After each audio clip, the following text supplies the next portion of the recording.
Initiative présidentielle de développement communautaire, la ville de Sia embarque à bord. Cette initiative qui invite les populations à être des acteurs de premier plan des actions de développement a été officiellement lancée hier.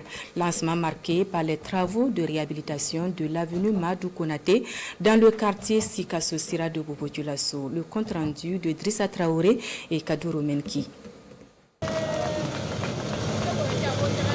C'est ainsi lancée officiellement l'initiative présidentielle pour le développement communautaire. Une initiative du chef de l'État qui consiste à mettre le citoyen au cœur du processus de développement. Elle comporte 3 composantes. La première composante qui est la réhabilitation et la construction d'infrastructures socio-économiques, comme la réhabilitation des rues. Et aussi la composante 2 qui est l'amélioration du cadre de vie. Tout ce qui est question environnementale et autres. Et la troisième composante qui est le renforcement des capacités des populations à la base. Cette cérémonie est couplée au démarrage des travaux de réhabilitation de l'avenue Madou Konaté, ici au quartier Sikasso Sira de Bobo-Dioulasso.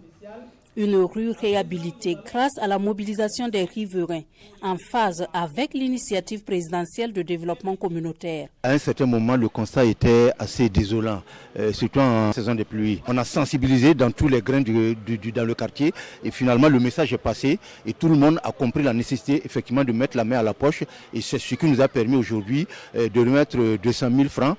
Il y a eu le concours de 3 forces. Les communautés elles-mêmes, côté la collectivité, la mairie de Bobo-Dioulasso, qui a aussi mobilisé ses moyens techniques et ses techniciens.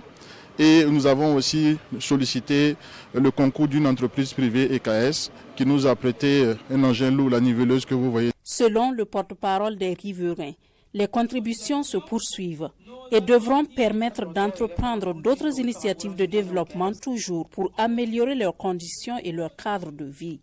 Une démarche qui bénéficie dorénavant de l'accompagnement et du soutien du président du Faso à travers l'initiative présidentielle de développement communautaire qui sera bientôt lancée dans d'autres villes du pays.